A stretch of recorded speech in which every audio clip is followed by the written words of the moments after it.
I'm electrojed, and this is. Hi, I'm Katie. She never adds the kaboom for some reason. Katie Kaboom 85. Check her out, and also Katie Crafts on Facebook. Anyway. Oh, here we go. This is a review, not an advertisement. Okay, but it doesn't hurt to pimp your stuff out, okay? Just saying.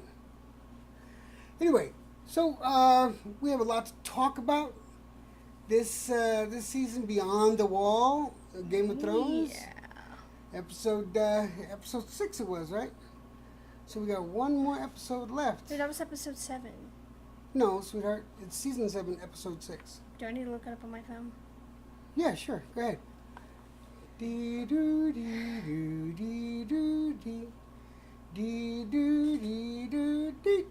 Dee dee doo dee doo dee doo dee doo. Dee doo dee.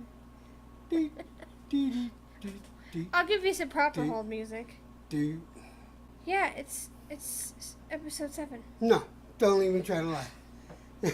I'm right and you're wrong.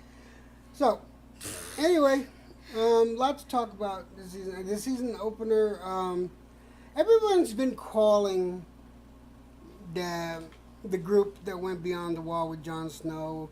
We had Tormund, we had the Hound, we had Jorah Mormont, we had Gendry. Now You can hammer me any day. oh my God. Then we had Thoros of Myr, Beric Dondarrion, Yeah. and then we had some red shirts. And yes, extra wildlings went with them. Because if you look at episode 5, when they were going out, you see extras behind the main characters going out. So a lot of people have been calling these guys the Suicide Squad. I beg to differ. I'm calling them the Westerosi SEAL Team 6. Oh, brother. What's wrong with that? Anyway, they are SEAL Team 6 because they kick ass. Anyway, on the walk towards the mountain that looked like a arrowhead that Harold was talking about, what did you think about the dialogue between some of them? Did you have any? I like the dialogue between Sander and Tormund. I have to admit, those two. That's like that for me. That would be like the perfect buddy team. Mm-hmm. You know, those two just kicked ass when it came to, the dialogue. They could definitely be best friends. Definite bromance there. I thought that John offering Jorah back Longclaw was pretty cool. I didn't think that Jorah would refuse it. I thought he would take it. I was going to go, no, that's John's. But he said, no, that my dad gave it to you because I shamed the family. I thought that was cool. The way they picked on poor Gendry, what was it? It was John and Tormund picking on Gendry at first? No, it was a Hound and the Thoros, two guys. Yeah. Whatever the hell name they are. Anyway, poor Gendry, he almost got fucked to death. What about moving on to Winterfell? Arya and Sansa. That was pretty intense. Arya's a little savage. Yeah, Arya's like not even playing, man. She's like all serious. She got all up in Sansa's face, but Sansa came back with the you should be thanking me because we're here because of me and stuff like that. But then of course, in my opinion, her ass shouldn't have lied to begin with and just told Jon that she was in touch with the people from the Vale. I thought she was getting better, but now she's starting to get on my nerves again. Yeah, I have to admit, Sansa. Oh my god. I don't like Sansa's attitude lately. I don't know. So anyway. All right. Was something coming from beyond the wall? Baelish. Let's see. What's your theory on Littlefinger? See, my theory is that in the final episode, which is next week, Sansa will turn into the Phoenix and burn him to death. She'd just be like, ah! Face. For like 20 minutes, and he'd just be burning and screaming to death. No, I'm just kidding. I think she'll get tired of his shit and have Arya kill him for her.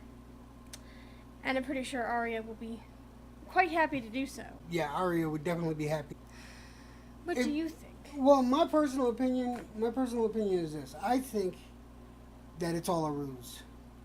I think it's all a ruse because I think that Arya and Sansa are playing Littlefinger right now. Because I know Arya is sneakier than Littlefinger. There's no way she didn't know he was looking and watching her when she was unpicking the lock last week. Yeah, as good as a, you know, basically if you'll know what I'm talking about if you know anything about World of Warcraft, but she is basically a rogue. Oh my god. That basically Arya is a rogue class assassin. Hold the phone. Is there anything that you can't put a World of Warcraft reference into? I mean, oh my god. Well, come on. You got to be able to put World of Warcraft references into this. Everything? No. But this is Game of Thrones. They got dragons. You got children of the forest. I guess you can call them like elves. You know, you got giants, Walking Dead, zombie polar bears. Moving on. Okay. I got a little distracted. Yeah, Anyway, I do think it's a ruse, and I think that Sansa and Arya are playing Baelish right now. I hope so.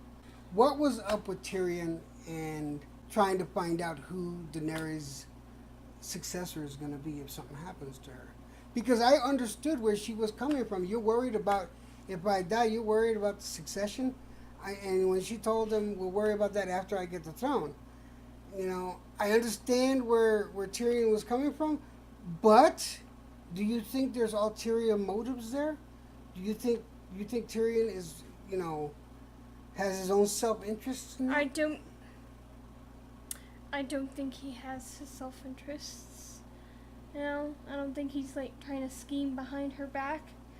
I think he was really legit concerned that she would not come back, and like if something did happen, then they would need a new ruler. Let's get on to your favorite part. You can start this. My favorite part? Mm-hmm. What do you think my favorite part was? The dragon? Mm-hmm. Why would that be my favorite part? That devastated me. That broke my fucking heart. Why would that be my favorite? Well, it was an epic scene. I'm not going to lie. This whole season was to set up what had happened this past episode. Daenerys sees that there is an actual army of the dead. Finally get to see the dragons in action killing White Walkers. This scene was when the dragons came in to save Jon right at the last, Jon and SEAL Team 6 right at the last moment. Yeah, that was epic. But you felt that it needed... Dany's too powerful. You know, she has 3 nuclear weapons with her. Yeah. You gotta take one away. No, you don't. You gotta. No. Okay, do you want them to fail? No. If the Night King has a dragon, they're fucked. You know this, right? How you know, it's going to be like back to the beginning again, where everybody else gets screwed and the bad guys win. That's not cool. But again, all the White Walkers need to die. Look, as it is right now, Dany has the largest army. She has the Unsullied, and she has the Dothraki. Mm-hmm. Okay, with that alone, she's, you know, the most powerful in Westeros as it is right now. She has the largest army. Yeah, but you saw how big that army was, the army of White Walkers. Yeah. I don't think that her army, I don't think would be able to defeat them on their own.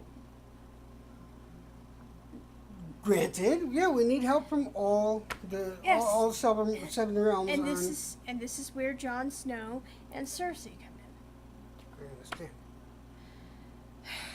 But she couldn't keep the 3 dragons. One of them had to die. No! Stop saying that.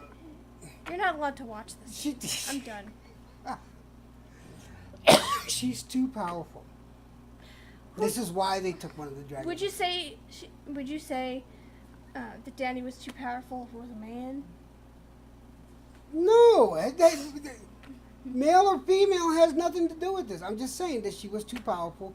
They were gonna take one of the dragons away. Stop doing that. I'm not doing anything. So now, You're gonna get a lot of hate for that part. I'm just saying. Viserion is gone now, and man, that was quite shocking to see. He got raised by the, I was going to call him the Lich King. He got raised by the Night King. But, yeah. So now the Night King has his own Dragonaut. I have a question. I asked Katie earlier, is he going to breathe fire or is he going to breathe ice? Katie said... The fuck is wrong with you? Of course it's gonna breathe ice. But it wasn't an ice dragon to begin with, so I was thinking it's gonna be fire. So why would it breathe fire if it's fucking dead? The Night King has a spear made of fucking ice. What, you think it's made of fire? No. no, but The only way you can kill them, the White Walkers, not the only way you can kill them, but one way you can kill them is with fire, which is what Dany's dragons did. They were lighting everything on fire. Okay?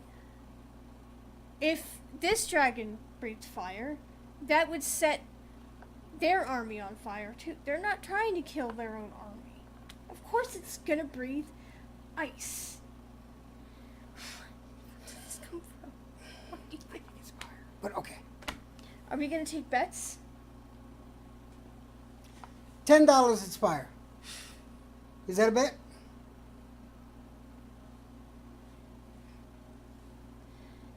If it breathes fire, you owe me a meal. No, if it breathes fire, you owe me a meal. Yeah, if it breathes ice, you owe me a meal. If it breathes fire, You owe me a meal. your birthday is on the 29th. I think you can wait until then. I'm cooking you lobster. Come on, Okay. lobster. So no, anyway, that doesn't count. You have to give me something. I mean, you have to say something else. What do you want? with some flan. Yes, you can have flan. Okay. The Puerto Rican side of me have to have flan. Anyway, getting back to get back to Game of Thrones. So It's ridiculous. let's talk about Dany and Jon on the ship. You know, and their interaction there. Mm-hmm. So what do you think?